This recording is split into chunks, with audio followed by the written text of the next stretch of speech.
We got the call at noon that it was probably a go. We didn't actually get the approval until 4 and we opened at 5.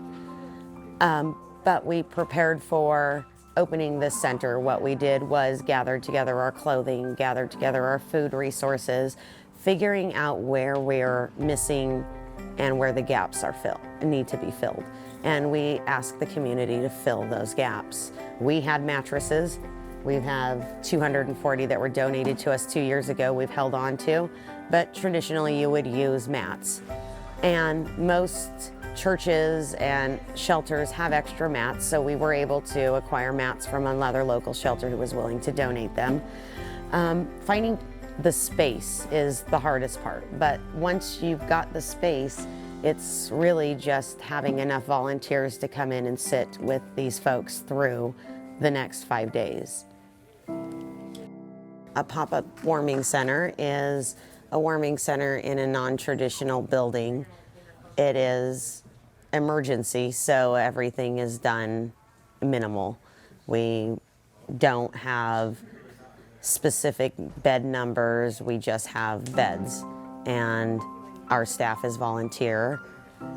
Our food is donated. There's no funding for pop-up warming centers, so we use the resources in the community. And that's why pop-up warming centers are important. It brings our community together.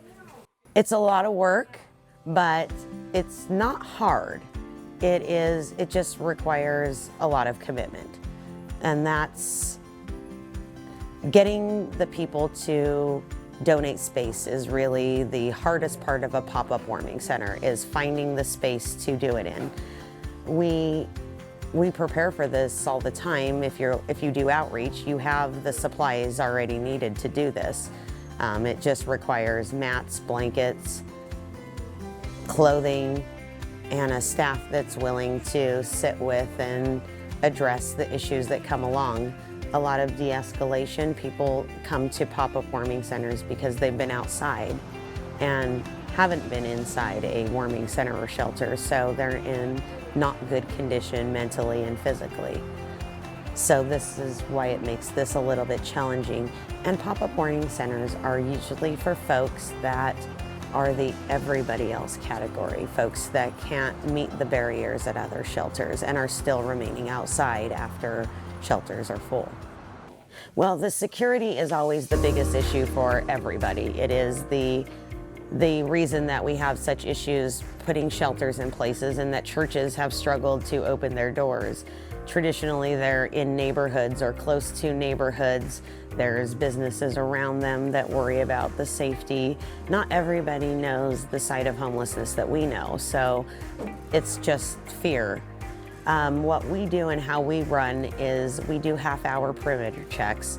So we clean the entire block. We take 2 of our staff to go around the building, picking up trash, bringing people in who are still camping outside, finding resources for the people that are just standing around that aren't willing to come in.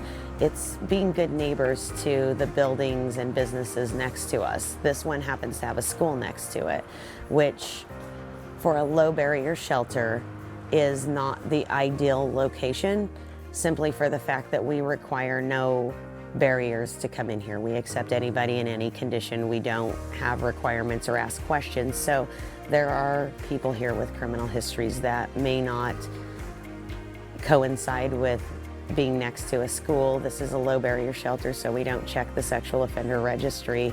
Anybody in any condition can come here. So it is keeping the neighbors safe is the biggest concern in pop-up warming centers anywhere, is how are the neighbors going to react and what can we do to ease the minds of the people surrounding us. For us, fortunately, we've run warming centers and we continue to cover all of our staff. So we cover our staff. We're covering what happens that Jules participates in, and the church is covering their church, the fire, damage, water, the regular stuff that they cover. To be able to get around that, you can make it a church project, and the church could cover on their insurance that as a project. There's a bunch of different ways, but the insurance is a big deal. Volunteers are awesome, and Depending on what community connections you have, ours happens to be, we have good community support. So we literally just asked whoever can come down to come down. It's a little bit different in pop-up warming center as opposed to a contract with the city or something that Jules would fund on a regular basis. Because nobody's getting paid, we're able to have volunteers come in from every aspect of their lives. We're not required to do background checks and drug tests and all of the things that normal employment would consist of. We're able to do it with members of our community, church members, people who work in other organizations. We have a gentleman tomorrow that just volunteers for the city. So anything that they need, it's anybody who wants to help. That is one of the beautiful things about a pop-up warming center, is it's giving people a place to give back in a safe environment. People want to help. They do. The communities want to jump on board. They see the plight of the homeless. It's not like most people don't understand. They don't know how to help. It seems so overwhelming when you see the gigantic picture of homelessness. It's overwhelming to us as service providers, just seeing the sheer need and the number of people. And to understand and incorporate the community into that is how we get through this, is giving everybody a chance to participate in whatever way that looks like. If that is donating some socks, or if that's coming in and cleaning, or if that is just coming in and chatting with people, or maybe cooking a meal. Some folks can't deal with the environment. It is organized chaos all the time. And for some people that's a trigger. Some people it's just not what they're used to. And for some people it's not what they're willing to do, but they are willing to help in some capacity. And every community needs all of those people. You need people who have money and people who have time.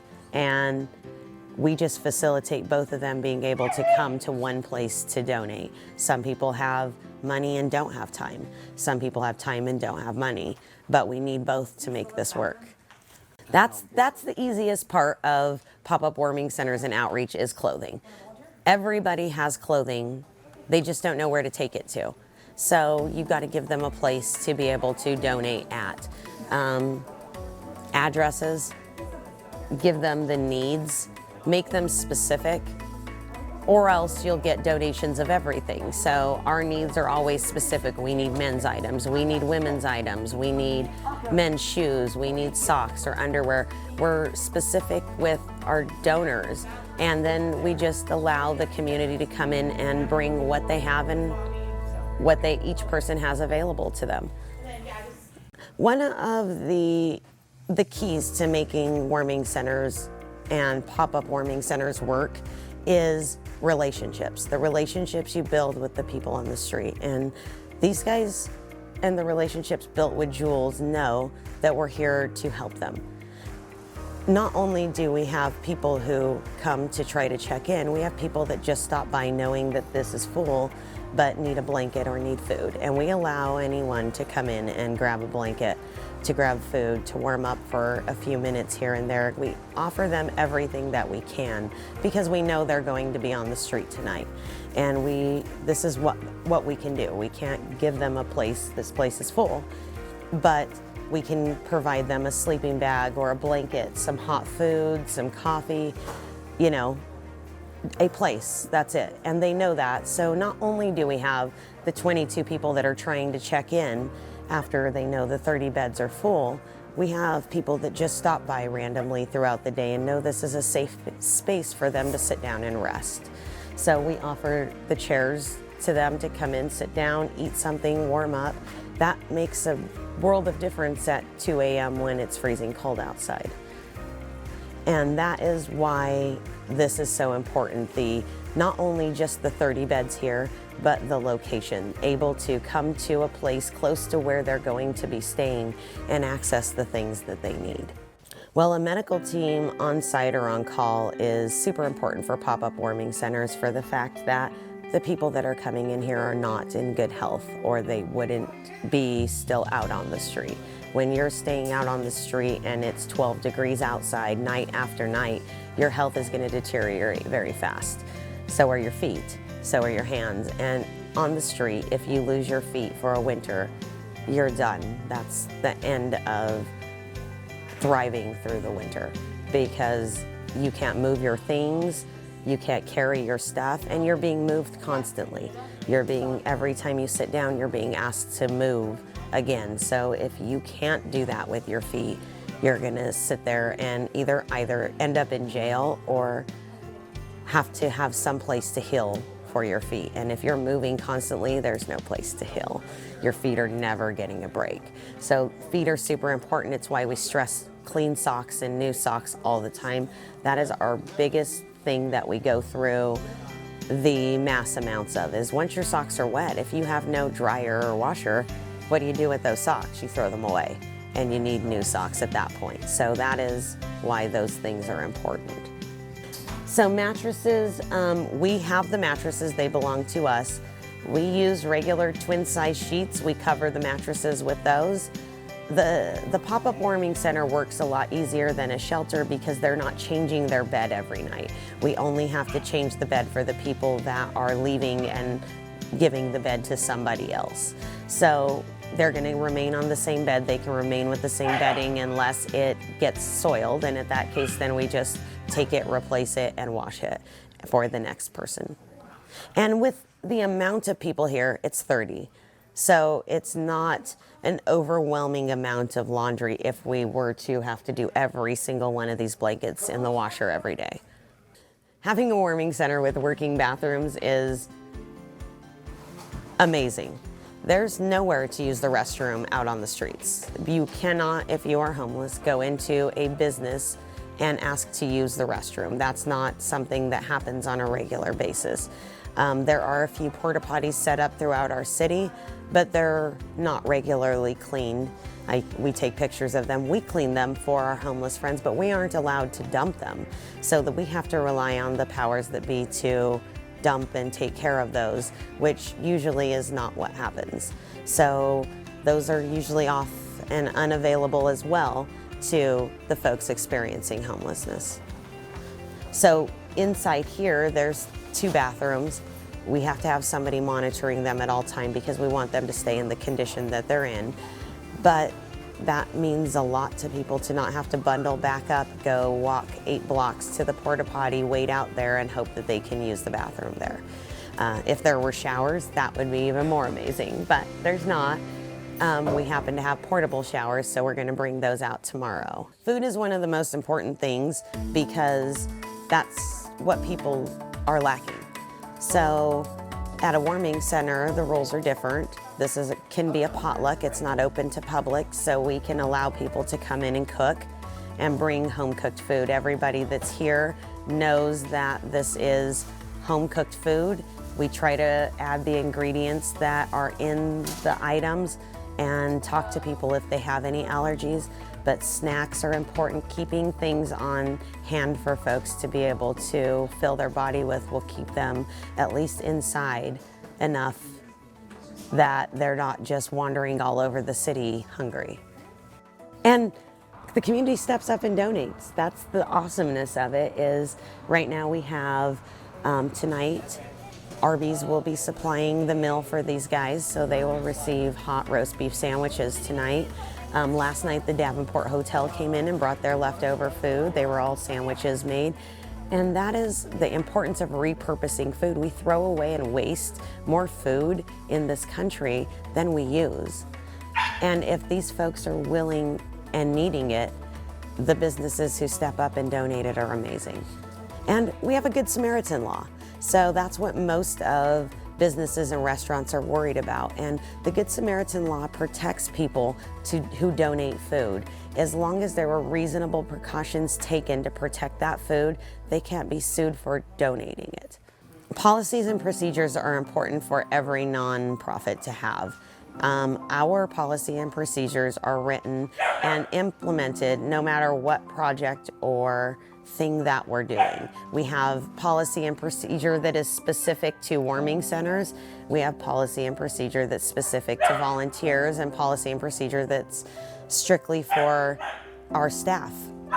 And that is how we keep We update those regularly so that they're addressing the needs at the times that we do things, but it's consistency. The barking in the background is dogs. We do allow people to have their pets. We do understand that people experiencing homelessness, their pets are just important as our pets and just as big a part of their family as their boyfriend or husband or children. So we allow, if that's a barrier to keeping people out of a shelter, is a kennel for their dog or the ability for their dog to sleep on their bed, we just try to eliminate those barriers, anything that will keep them from coming inside.